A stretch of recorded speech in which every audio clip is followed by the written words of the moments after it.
శ్రీ నారా లోకేష్ గారిని వారి సందేశం అందజేయవలసిందిగా కళ్యాణదుర్గ నియోజకవర్గం అందరి కరతాళ ధ్వనుల మధ్య సాదరంగా సగౌరవంగా వారిని ఆహ్వానిస్తున్నాం. హార్టీ వెల్కమ్ అన్న.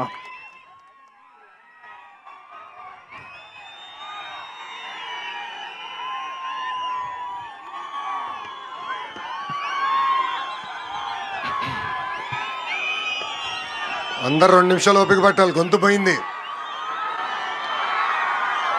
మొన్న క్రికెట్ మ్యాచ్కి వెళ్ళాను. అక్కడ మన టీం కోసం అరిసి గొంతు పోయింది, ఇంకా కోలుకోలేదు. జై కనక, జై కనక, జై జై కనక. ఈరోజు చాలా మంచి రోజు.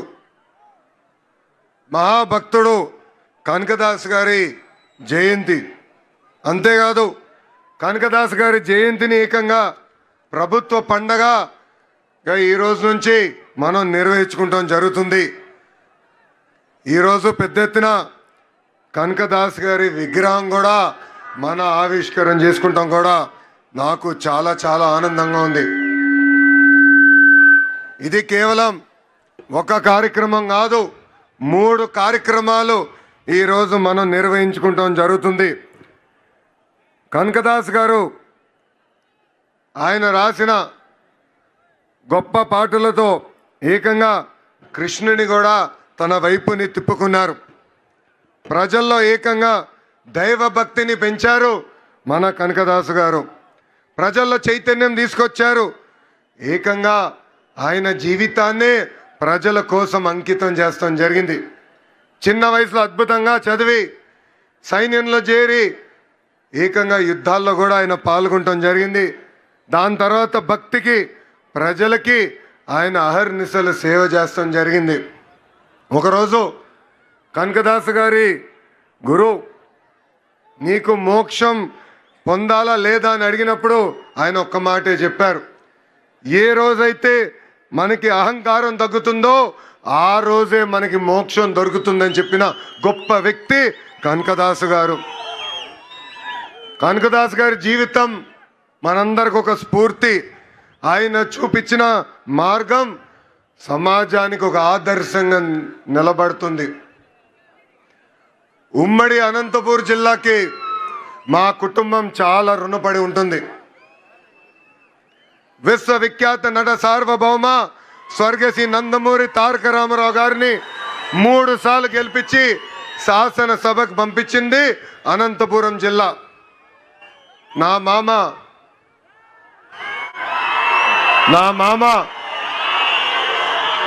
నందమూరి హరికృష్ణ గారిని ఒక్కసారి గెలిపించి శాసనసభకి పంపించిన పుణ్యభూమి అనంతపురం జిల్లా. ఇంకొక మామ కూతురిచ్చిన మామ నా ఒక్కడికే ముద్దల మామయ్య, మీ అందరి బాలయ్య అని కూడా 3 సార్లు హ్యాట్రిక్ గా గెలిపించి శాసనసభకి పంపించిన గొప్ప నేల అనంతపురం నేల. ఈ నేలకి మేము ఎంత చేసినా తక్కువే. మా జీవితాంతం మీకు రుణపడి ఉంటామని ఈ సభాముఖంగా మీ లోకేష్ మీకు హామీ ఇస్తున్నారు.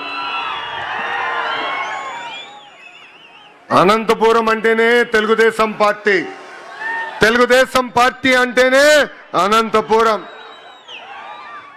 మా కురుబ సోదరులు నాడు నేడు ఎప్పుడూ తెలుగుదేశం పార్టీకి అండగా నిలబడ్డారు.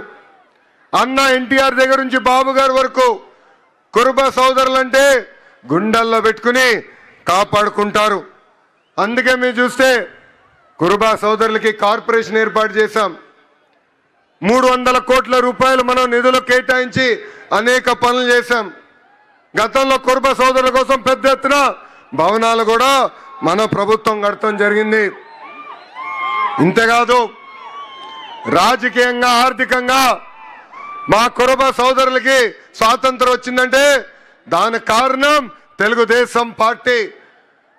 పెద్దలు చెప్పినట్లు రామచంద్రారెడ్డి గారి దగ్గర నుంచి పార్థసారథి గారు కానివ్వండి, సవితమ్మ గారు కానివ్వండి, ఇప్పుడు బస్సుపతి నాగరాజు గారు కానివ్వండి, మంత్రులుగా, టీటీడీ బోర్డు మెంబర్లుగా, ఎంపీగా, జడ్పీ చైర్పర్సన్ గా, మేయర్లుగా, ఇప్పుడు ఏకంగా ఏఎంసీ చైర్పర్సన్ గా తయారు చేసింది తెలుగుదేశం పార్టీ. 2019 నుంచి 24 వరకు మనం ఒక చీకటి రాష్ట్రం చూసాం, చీకటి రాజ్యం చూసాం. బీసీ సోదరులు బయటకు వచ్చి మాడితే ఆ రోజు మన ఎట్లా కొట్టి తరిమారో మనందరం చూసాం. మన బిడ్డల పైన ఏకంగా పెట్రోల్ పోసి తగలబెట్టి చంపిన రోజులు మనందరం చూసాం. అందుకే మా బీసీ సోదరులు ఒక తిరుగుబాటు వచ్చింది. తెలుగుదేశం, జనసేన, భారతీయ జనతా పార్టీని ఎప్పుడు లేని విధంగా 94% సీట్లలో గెలిపించి మమ్మల్ని మీరు ఆశీర్వదించారు. చేయాల్సిన పనులు అనేక ఉన్నాయి. నాకు ఇప్పుడు కూడా బాగా గుర్తు, పాదయాత్రలో మన సంఘ పెద్దలందరినీ కలిసా, వాళ్ళందరితో నేను చర్చించా.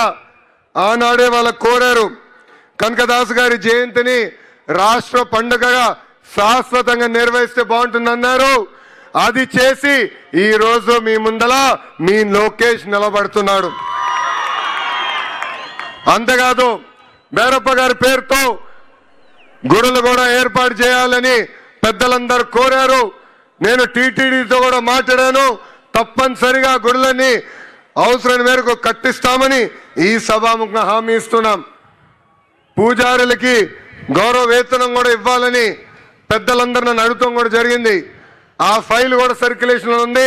తొందరలో కూడా అది అందజేస్తామని ఈ సభాముఖంగా హామీ ఇస్తున్నాం. మా కురుబ సోదరులతో కోసం గతంలో అనేక కమ్యూనిటీ భవనాలు కట్టాం. చివరి దశలో పనులకు వచ్చి గల ప్రభుత్వాలు మారినాయి. ఆ పనులు పూర్తవలేదు. వచ్చే 12 నెలల్లో కురుబ భవనాలన్నీ పూర్తి చేసి మా కురుబ సోదరులకు అందజేసే బాధ్యత మీ లోకేష్ తీసుకుంటాడు.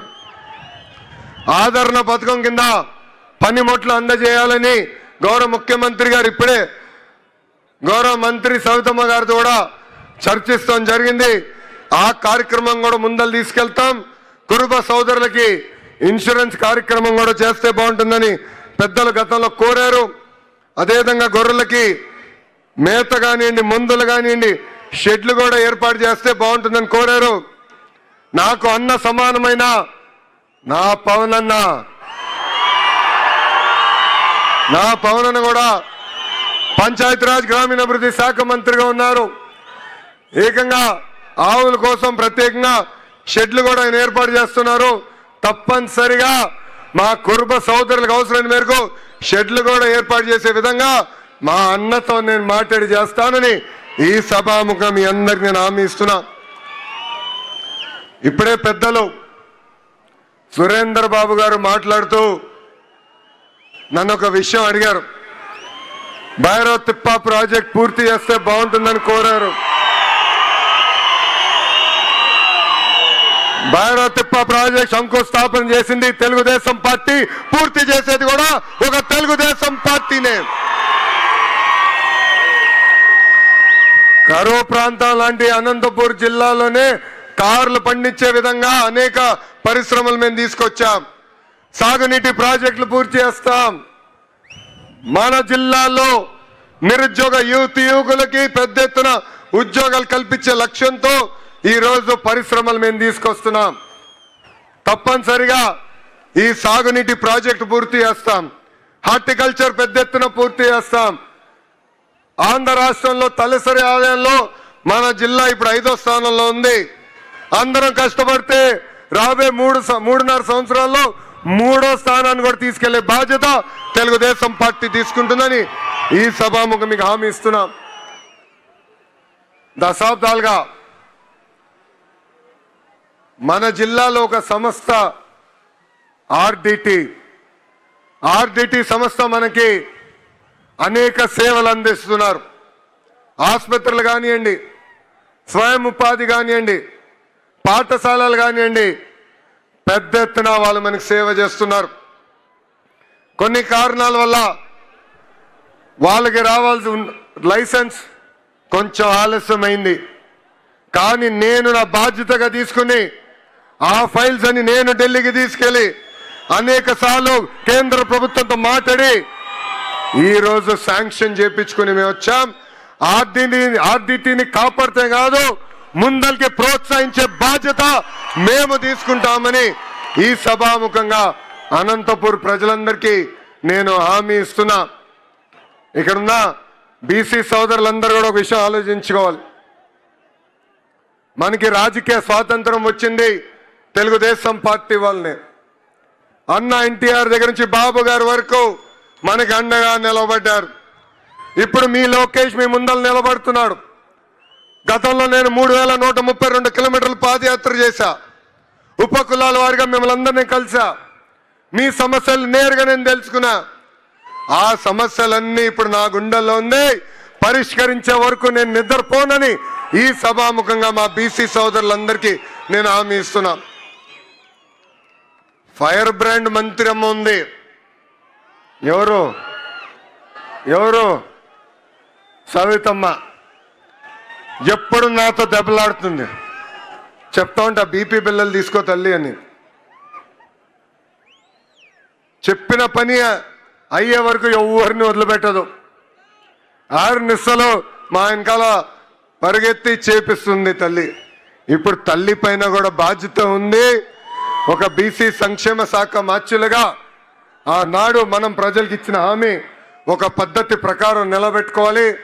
మేడం గారు పక్కన ఆర్థిక శాఖ మార్చులు కూడా నుంచున్నారు, కేశవన్న గారు. డబ్బులు కూడా త్వరితగతిగా విడుదల చేయాలని ఈ సభాముఖంగా పెద్దల్ని కూడా కోరుకుంటూ, అదేవిధంగా పార్థసారథి ఉన్నారు వేదికమైన. ఆయన మన తరఫున కేంద్ర ప్రభుత్వంతో పోరాడుతున్నారు. కేంద్రంలో అవసరం నిధులు మన కోసం ఆయన తీసుకొచ్చేదానికి అహర్నిశలు కష్టపడుతున్నారు.